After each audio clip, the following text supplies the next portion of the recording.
దినోత్సవ శుభాకాంక్షలు.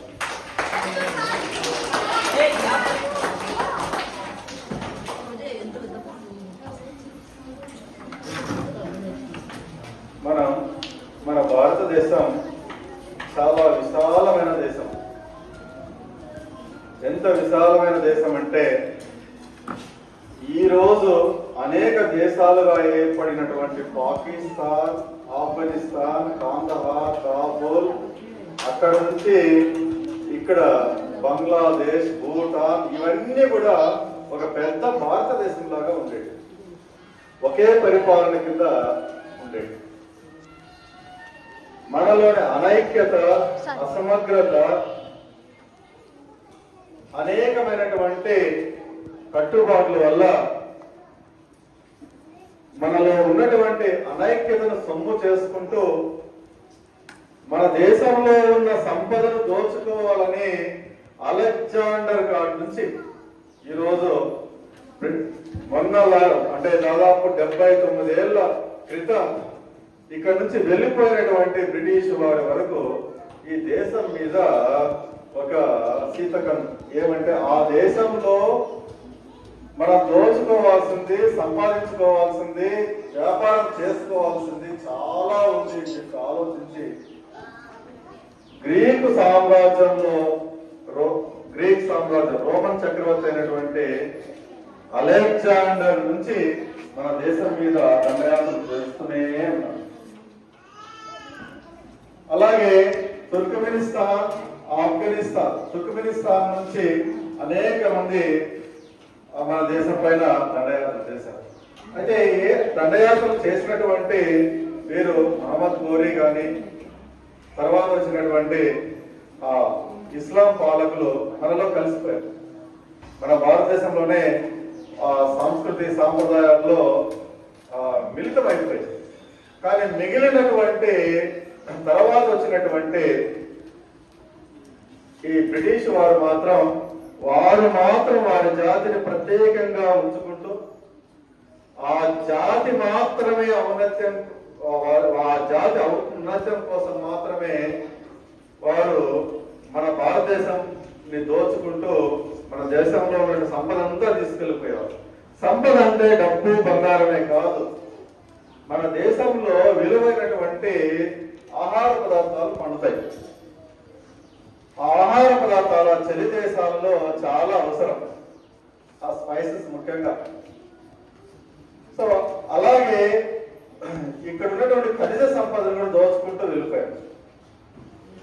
సో ఇలా దోచుకుంటూ పోతున్నటువంటి క్రమంలో మనం ఏమవుతుంది, మన ఇంట్లో దొంగ పడితే ఏం చేస్తామో తిరగబడతాం. చాలా లేటుగా గ్రహించినటువంటి మన భారతీయులు తిరగబడ్డారు. అంటే ఈస్ట్ ఇండియా కంపెనీ వచ్చిన తర్వాత వారు ఉన్నది ఒకే ఒక ఉదాహరణ, మన అనైక్యతకు ఒక ఉదాహరణ చెప్తాను. బెంగాల్ నవాబు మీర్ జాఫర్ అనేవారు.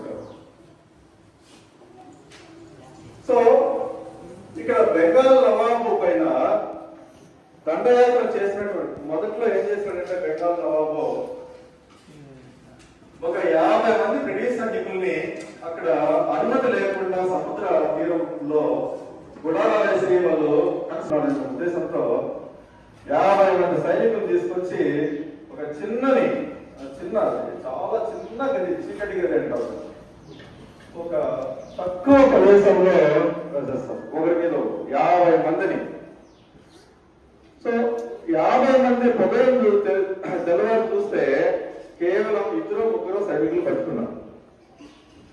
దాన్ని బ్లాక్ హోల్ ట్రాజడీ అంటాం. అప్పుడు బ్రిటిష్ ప్రభుత్వము గడగడలాడిపోయింది. అంటే అప్పుడు బ్రిటిష్ ప్రభుత్వం కాదు కానీ అక్కడ ఈస్ట్ ఇండియా కంపెనీ ఉండేది. మొత్తం ఉంది. 50,000 మంది సైనికులు కోటలో ఉన్నారు. అంతేకాకుండా ఎలాంటి సైనికులు ఉన్నారంటే ఒకవేళ గన్నుతో కాలిస్తే ఆ పూట మీద పడకుండా కత్తిని చెప్పగలిగే అంత శక్తివంతమైన సైన్యం ఉంది లోపల. ఉంటే ఎవరు గెలుస్తారని ఆలోచించండి మీరు. 50,000 మంది సైనికులు ఒకవైపు, 5,000 మంది సైనికులు ఒకవైపు. 50,000 మంది గెలుస్తారు కదా.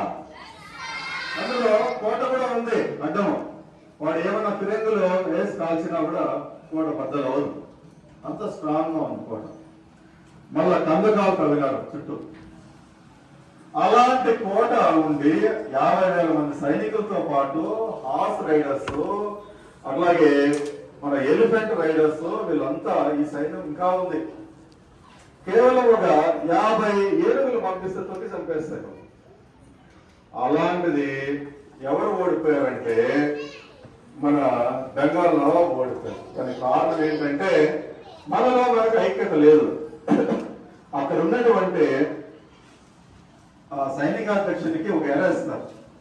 వాడు మీరు సైన్యం మా మీదకి రాకపోతే మేము స్వాధీనం చేసుకుంటాం కోట, బెంగాల్ నవాబు నువ్వే. కాబట్టి వీడు ఆశపడిపోయినాడు, బెంగాల్ నవాబు నువ్వే, ఇంకా ధనము ధాన్యం ధనం ఇంకా ఇస్తాం.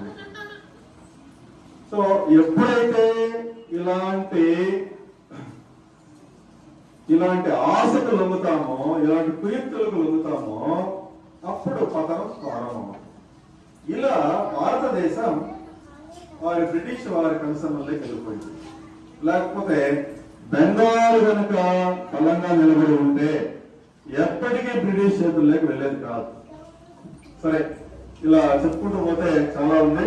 సో దీన్ని బట్టి మీకు ఏమర్థమైంది? ఐకమత్యంగా ఉండాలి. ఎలా ఉండాలి? ఎవరైనా అవకాశం ఇస్తే, ఒంటికి అవకాశం ఇస్తే ఇంట్లో వాళ్ళందరినీ వెళ్ళగొట్టినట్టు మన దేశంలో ఉండే వాళ్ళు కూడా వెళ్ళగొడతారు. కాబట్టి ఐకమత్యంగా ఉండేందుకు ప్రయత్నం చేయండి. ఓకే, స్వతంత్ర దినోత్సవం గురించి చెప్తూ ఉంటే నాకు ఇంకా వస్తూనే ఉంటాయి. మన ఈశ్వర్ నాయుడు గారు ఒక చిన్న మెసేజ్ ఇవ్వాల్సిందిగా కోరుతున్నాను. అందరికీ, తల్లిదండ్రులకి, పిల్లలకి, ప్రధానోపాధ్యాయులు గారికి, మిగతా టీచర్లందరికీ శుభాకాంక్షలు తెలుపుకుంటున్నాను. సో ఈరోజు మనము 79 సంవత్సరాలు అయిపోయింది. అంటే 79 సంవత్సరాల కన్నీళ్లు, అవమానాలు, చావులు ఇవన్నీ కూడా వాళ్ళకి తెలిసి ఉంటాయి. సో మనకు మన ఉపాధ్యాయుల ద్వారా, తల్లిదండ్రుల ద్వారా, మాధ్యమాల ద్వారా తెలుస్తాయి. సో ఇప్పుడు మన బాధ్యత ఏమి? మీరంతా పిల్లలు, మన బాధ్యత ఏమి? ఇక్కడ ఈ స్వాతంత్రం వచ్చింది, దీన్ని మనం ఎలా సద్వినియోగం చేసుకోవాలా? ఈ రోజు మనం పోరాటాలు చేయాల్సిన అవసరం లేదు. నిజమా? ఎవరన్నా స్వాతంత్ర పోరాటంలో పాల్గొన్నారా ఈరోజు? లేదు కదా. అందరికీ స్వేచ్ఛా స్వాతంత్రం ఉంది కదా, వాక్ స్వాతంత్రం ఉంది కదా, సో ఎక్కడికి పోవాలనుకున్న స్వాతంత్రం ఉంది కదా.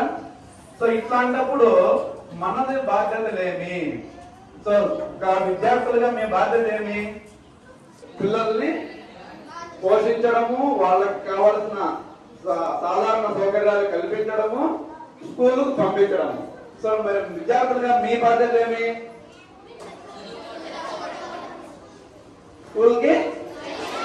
స్కూల్కి రావడం ఒకటి, నెక్స్ట్ చదువుకోవడము, నెక్స్ట్ క్రమశిక్షణగా ఉండడం. మరి ఈరోజు ఎంతమంది క్రమశిక్షణగా ఉంటున్నారు? అందరూనా? నేర్చుకోండి అయితే. అంటే మీరు లేరా? అందరికి మీ క్లాస్ కూడా చిన్నగా పెట్టుకుంటారా? బాగా. ఇప్పుడు మన బాధ్యతలు, విధులు ఏమంటే ప్రధానోపాధ్యాయులను గౌరవించడం, మనకన్నా వయసులో ఎవరైతే పెద్దలు ఉన్నారో వాళ్ళని గౌరవించడం, మన వాక్ అనేది చాలా శుద్ధంగా ఉండాలా. ఉంది కానీ మెరుగుపరచడం అంటే ఏంటి? అభివృద్ధి చేయాలా. అభివృద్ధి అంటే ఇప్పుడుండే మాటలు ఏవైతే మాట్లాడుకున్నామో, మనము ఉపాధ్యాయులను చూసి, మన టీచర్స్ చూసి వాళ్ళు ఏమైతే మాట్లాడుతున్నారో కొద్దిగా మారాల. తల్లిదండ్రులు కూడా అంతే. సో పిల్లల ముందర, ఇక్కడ తల్లిదండ్రులు చాలా మంది రాలేదు, వచ్చుంటే కొంచెం బాగుండేది. పిల్లల ముందర ఎటువంటి మాటలు మాట్లాడాలా, ఎటువంటి ప్రవర్తన ఉండాలా, ఇవన్నీ కూడా ఇక్కడ ఈ పరిసర ప్రాంతాల్లో చాలా తక్కువ ఉన్నాయి నేను గమనించిన కానీ. సో కాబట్టి మీరు అలానే ఉంటున్నారు అనమాట. ఇప్పుడు కూడా కొంతమంది మాట్లాడుతున్నారు చిన్నపిల్లలు, మీరు మాట్లాడుతున్నారు ఇంకా. సో మీరు వినకపోయినా పర్లేదు, సైలెంట్ గా ఉండాలా. సో ఒక విషయం అదే గౌరవించడం అనేది, సరేనా? సో మీ బాధ్యతలు ఈ రోజు నుంచి ఖచ్చితంగా నిర్వర్తిస్తాము అనే వాళ్ళు గట్టిగా ఒకసారి క్లాస్ కొట్టండి.